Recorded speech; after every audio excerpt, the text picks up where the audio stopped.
Hello, everyone, and welcome to the ASME Dynamic Systems and Control Division podcast series. I am your host for today, Brian Maldonado. In our podcast series, we have conversations with researchers, students, journal editors, and all members of the Dynamics and Control community to share their experiences and perspectives. Today, we're very fortunate to have Dr. Carrie Hall, who is an associate professor in the Mechanical, Materials, and Aerospace Engineering departments at the Illinois Institute of Technology, IIT. She earned her PhD from Purdue in 2012 and has been at IIT since 2013. Her areas of interest include the development and control of advanced combustion modes, the implementation of alternative liquid and gaseous fuels, and the analysis and improvement of energy efficiency in transportation. Dr. Hall is an associate editor for Control Engineering Practice and the ASME Journal of Dynamic System, Measurement and Control. She is also a recipient of the NSF Career Award, which funds research on the control of dual fuel engines that leverage alternative fuels. Hi, Carrie, welcome. Hey, thanks for having me. Yeah, I'm very excited to talk to you today. It's gonna be great. And that is because I am familiar with your research, and I've known you for probably 4 years. I've been in contact, with your students, and it's great. I really like your research. But for those listeners out there who are not familiar with your research, can you tell us a bit about the latest projects in your lab? Yeah, sure. So my lab does work on the control of automotive systems, predominantly internal combustion engines, and we're just starting to get into fuel cell systems. So looking at different energy options, predominantly for heavy duty vehicles has really kind of been our focus area. So we look at how to make those vehicles cleaner and more efficient. Some of the things that we work on are hybrid systems, as well as vehicles that take advanced combustion strategies. So some engines we're looking at trying to change the recipe of combustion to make them more efficient and cleaner. So a lot of my work more recently has been in that space, and starting to shift again now back more into different alternative fuels. There's been a lot more growing interest and funding going to that space. So we're starting to see some shifting back into fuels work, as well into hydrogen fuel cell systems. That is great, and I share the idea that we should start moving towards that direction, especially to fight climate change, reduce pollution, and that is great that we have great people working in that area. Many listeners might be aware that in recent years there have been many news articles highlighting how automotive companies, metropolitan areas, and even countrywide policies which are moving away and even trying to ban internal combustion engines. So can you tell us how engine research is adapting to these new changes? That's been an interesting area to be in, because there's kind of this constant discussion about how long everybody's going to be doing engines work even. And I don't think we have a perfect consensus or answer to that, but I think many of us expect that we'll see engines around for a while. In part because there's some areas that we don't have a good solution that is electric or any other alternative right now.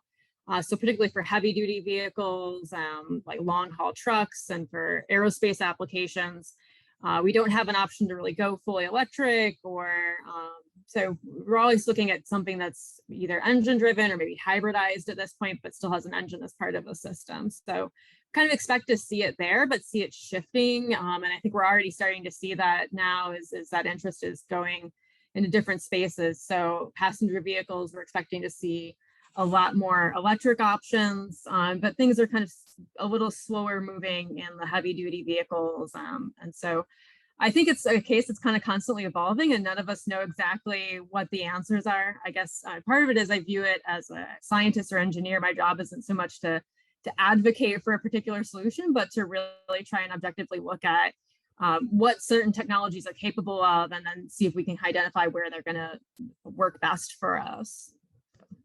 But yeah, constantly evolving sort of thing. So it's an interesting spot to be in because it fluctuates as we have technology advances, but also just with politics too. So it makes it, a little bit more interesting to stick with. Right, right. And it's good to appreciate the fact that, yeah, even though everything, all these bans that we're hearing are from light duty, so passenger vehicles, but heavy duty is going to be very hard. Like planes, right now, they are charging you money for luggage. It's for a reason. It's because it's the weight that is important and things like that. So you can, for now at least, it's going to be hard to put a battery on a plane. Yeah. What do you see the alternatives then in marine heavy duty aerospace?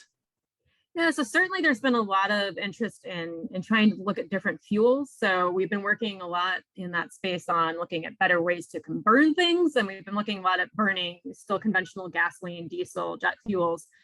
Now we're starting to see a shift of looking at how we can use different, more carbon neutral fuels, or even maybe carbon negative fuels that can help us have a better climate impact, but maybe still leverage our understanding of the best way to burn these fuels and the most efficient way to do that. So I think we're seeing kind of an extra layer put on there, and a lot of interest into expanding the scope of better, more carbon neutral fuels that we can use. Also, fuel cells are something that have really been advancing lately. It's, if you talked about them maybe 10 years ago, there was a lot more skepticism, but we've seen a lot of advances in the catalysts that are used that make them a little bit more of a viable option, as well as advances in hydrogen production and being able to make that more locally, rather than having to distribute it over long channels across the entire country. So those things make it where hydrogen fuel cells are maybe also an interesting option and kind of getting added into the mix and treated more seriously than they have in the past. So I don't know what exactly the final winner will be on that, but I think, we're going to see a big potpourri of different options out here for the immediate future. Right. Yeah. I always try to separate the engine technology from the fuel, right? Because the fuel is the one that pollutes, but if you have a carbon neutral fuel, then you can still keep the engine technology. Exactly. Interesting. Yeah, and other interesting thing that you're very unique position to is that you collaborate a lot with national labs, and in particular, Argonne National Laboratory. So can you tell us how the U.S. Department of Energy is changing according to the changes observed in the automotive industry these years? Yeah, so I have the fortune of being at a university that's just down the road from Argonne National Lab. So we found a good partner with them. But it also means that I'm a little bit more in tune and affected by those changes at DOE. So certainly most recently, we've seen shifts where a lot of the light duty work is kind of going away in the combustion field, because there's this expectation that will be moving electric. So the combustion work is starting to shift, and we're having to look at how we position things more in the heavy duty market, and then the people that were in the light duty space, helping them transition either into the heavy duty vehicles or into another area that's comparable with their expertise. So it's certainly a challenge, and DOE is shifting those things more dramatically, I think, in the last few years than we've seen before that. So certainly as political regimes change, we've seen different things kind of come to the forefront. So every 4 to 8 years, things shift a little bit anyway. And over time, you get kind of used to that little bit of uncertainty that comes periodically. But this time we are seeing, I think, a little bit more of a shift that probably is here to stay. Sometimes those kind of, they come and go. This looks like a shift that we'll probably be living with for a while here. Right. Yeah. It's important to have this government type of policies to move technology and alternative strategies for the future. So that is great. Yeah, and I think we've seen some things shrink, like the light duty work is definitely shifting to electric vehicles, but we've seen other things grow. So things like connected vehicles, automation, those are growing. So I think particularly with people with controls expertise, you still have that flexibility to move around a little bit. So for me, it's a good argument for my students to be a controls person, and not just purely an engines person. If you have both of those at your disposal, you have a lot more mobility to adjust to those kinds of fluctuations. That is true. That is absolutely true. Because my background is also in controls and engines, so I can see the same intuition of, yeah, you can apply your skills to different engineering problems. Mm-hmm. That is great. So I want to change the topic a little bit. So now I want to talk more for our audience, for maybe students, maybe undergrads, grad students. So I started grad school, 5 years ago. Then I did 2 years of postdoc, or yeah, I guess I started 6 years ago then. So throughout my career, I have met many engineering students very passionate about studying engine controls, to make them more efficient, to reduce fuel consumption, and to contribute to the reduction of greenhouse gas emissions that everybody's fighting on that right now. So what is your advice for the younger generation of researchers who also want to contribute to the impact, to reduce the impact of the transportation sector on climate change? I think it's still an area with a lot of open questions. So we still don't have great answers about what the future will look like for transportation energy. And there's still work to be done, I think, in internal combustion engines, especially if we can utilize them with some more carbon neutral fuels. But I think, like we were talking about a minute ago, that controls background is really an asset. And so if you're interested in engines, I think having that controls background and looking at that area is a really smart spot to go in, because you have that background in controls. And if you're used to controlling an engine, which is a pretty complex physical and chemical system, you're pretty well equipped with some good tools to move into something else if you need to, or if you decide later on that you want to transition into some other type of system. Yeah, definitely. And now with all the connectivity and automation, that is a very fast growing area now for control engineers. Yeah, absolutely. So my graduate students, worked in my group, and most of them worked on engine controls, but actually most of my PhD students that finished from my group, they went on to careers in, they work in companies doing robotics work. One works on rocket engines, another works on connected vehicles. So they're all across the board in different areas. And actually, most of them don't actually work on engine controls. They work on things that are maybe a little adjacent.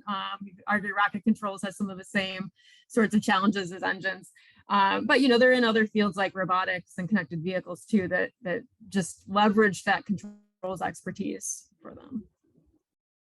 Yeah, that is great to know that even that it seems like there is a roadblock, maybe you can still find your way to be passionate about what you work on and contribute to the science. Yeah, that is awesome to hear. So staying on the topic of student advice, one of the important lessons I learned from grad school was the importance of being engaged in different professional groups. I will never forget from my advisor that she was always pushing me to like, oh yeah, get involved into this, participate in this, yeah, make sure that you get the newsletter and all of that. So you're a clear example of that, being the associate chair of graduate affairs at Illinois Tech, and also part of the ASME Automotive and Transportation Systems Technical Committee. So how can students get involved and contribute to the continued improvement of our professional societies? Yeah, so I think a lot of universities have their own chapters of different professional societies, and those are great spots to start and just get involved with that network there. But certainly within the ASME Dynamic Systems and Controls Division, we have a lot of interest in seeing our students succeed and add in a lot of special things to our events so that there are different networking opportunities or opportunities to get feedback on your resume or things like that. And we do those intentionally, and I know a lot of engineers are not necessarily the most extroverted people that love to go to things and chat with people. But even if you're a more introverted person, push yourself and try those out. They really are there to help you, and it's skills that will come in useful in your career. So I think you never know who you're going to need to know, whether it's to find a job or to find a research collaboration or anything like that. And so getting involved with those things and building that network for yourself is really important. And certainly within the controls division, we have a lot of opportunities within the technical committees also for students to come and visit and kind of see a little bit of behind the scenes of what goes on in those conferences. And then as you finish your PhD, to start getting involved with organizing different invited sessions and things like that. So I think for students, I would say, try and get involved in your own professional societies where you are. And if you're coming to the vision events, then come to the meetings and things like that, at least the technical committee meetings, because they're not too long. We usually have food, and you'll wonder a little bit of what goes on behind the scenes. After you send that paper in, you'll know a little bit of where it goes and what people are doing with it, and you'll understand the system and the people that are involved a little bit better. Yeah, I think it resonated a lot what you said at the beginning, that just don't be shy, right? It's a good experience. Yeah, I have experience myself of seeing behind the curtain, but definitely that is the first wall of like, all right, there is these people in this room that are very well known in this area. I've even read their papers. How can I possibly just approach them? And it's as simple as that, right? Just go there, hang out, talk to people. Yeah, no, it's not my nature either. I'm much more introverted, and I'd rather, not be in a giant room with a bunch of people that I've got to go walk around and talk to. But it's a good skill to have, and some people have it naturally, and some of us have to learn it. I think for a lot of engineers, we have to learn it. It's not so much our nature usually, but it's worth learning, definitely. Absolutely, yeah, I totally agree with that. Awesome. So let's switch gears a little bit. So I want to have your opinion on something. So since my years as an undergrad and even throughout grad school, it was very apparent that some areas of engineering and especially engine research that I have been part of for the last 6 years, these areas are pretty much male dominated, with a small population of female students and students of color. I am an international student, so I've been kind of like, I felt part of that type of minority. So having and yourself as a female, right, engineer, so having navigated that environment during your career, how do you think advisors, mentors, or university departments in general can contribute to increasing diversity in our field? I think even as an undergrad, there usually weren't a lot of female students in my classes. There's like maybe one or two of us. So by the time I got to grad school, that just seemed normal. Eventually, you kind of just became immune to that. But yeah, for a while it felt weird, and sometimes it felt like you kind of put extra pressure on yourself because you don't want to look stupid yourself, but you also don't want to make women look bad in your field. And so I think you kind of feel like maybe people are judging you, even if they aren't. You kind of have that impression that you're the odd one out, and people might be looking at you a little more closely. So it can be stressful, and I think we kind of have to understand that about our own students and the other things going on.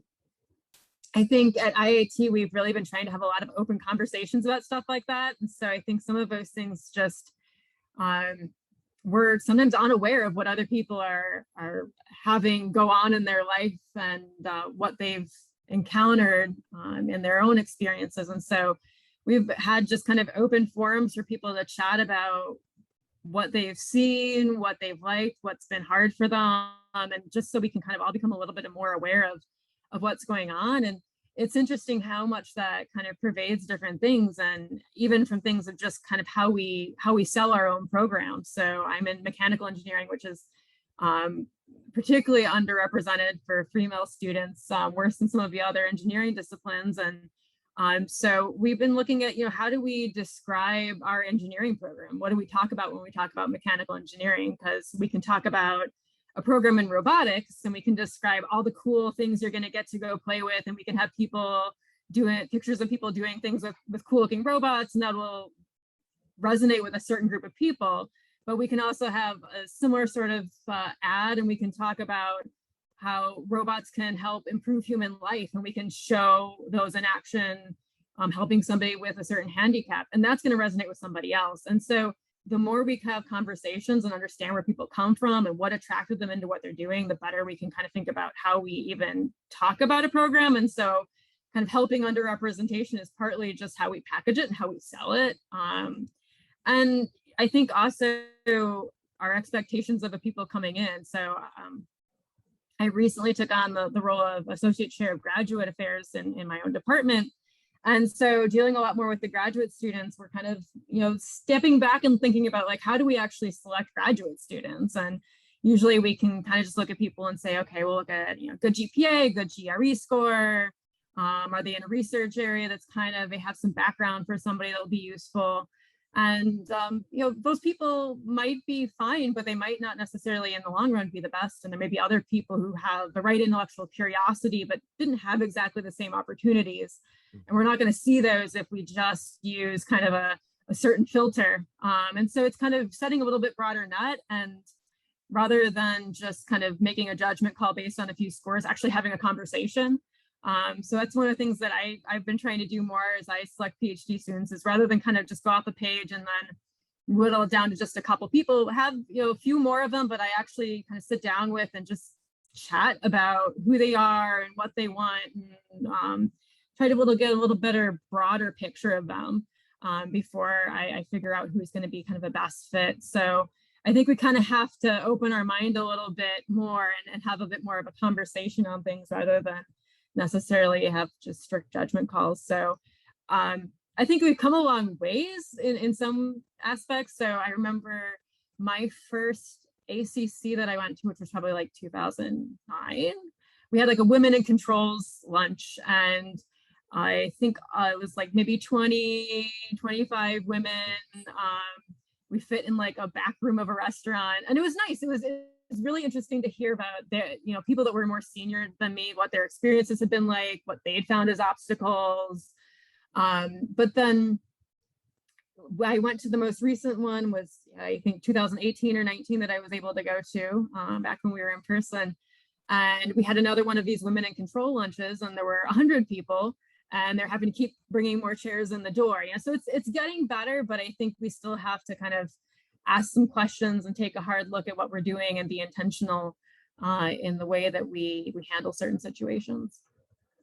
Yeah, I totally agree. I love the idea of just having an open conversation, right? Just share the experience, like, all right, invite somebody else in the room, let's share the experience, let's hear everybody's story so you become more aware of what's going on. And I was very fortunate in grad school, in my laboratory, that when I was a student, when I started, there were a couple of women that were my colleagues, but by the end, there were more. There were more than 50-50. So that was great that they were getting into these new areas of autonomous vehicles and batteries. And yeah, as you would expect, they were very passionate. They were great. I love to work with them. And yeah, I really hope these things keep changing, even at big institutions, like national institutions, that Oak Ridge National Lab where I work in, they are also right now having these conversations like, all right, how can we do it? Let's just everybody talk, let's share experience, and let's try to do the best we can. Yeah, it's great. Yeah, I think we started having some initial conversations about it as faculty at IIT, and realized that some people just was kind of like unaware of what things went on. And so someone would bring up, oh, I've had students in my class complain about such and such situation, and people just didn't even know these things went on. They didn't see it, and they weren't living it, and so it didn't exist in their world. And so we found that people are really open to hearing about it. It's just that you have to kind of start that conversation and invite them into it, and have a broad group of people at the table that can talk about their different viewpoints and what they've seen, so that we all kind of have a better idea of where we're at. Yeah, absolutely. Great. So to end on that lighter note, I want your opinion on something. So I am a very early career researcher right now. So during grad school and part of my postdoc, I felt that success was directly proportional to working hours. And I think many students and other young professionals might identify with me on this point. But even if I love my job, and I really love my job, I have come to realize that working hours are not necessarily directly proportional to happiness. So as you get more experience, you start getting involved in more projects and professional groups, and they are all trying to pull you apart, right? So you need more time here, more time there, and there is not enough hours in the day. So I'm very curious to know which activities you do outside your academic life that allows you to wind down or cope with the stress or just have a good time.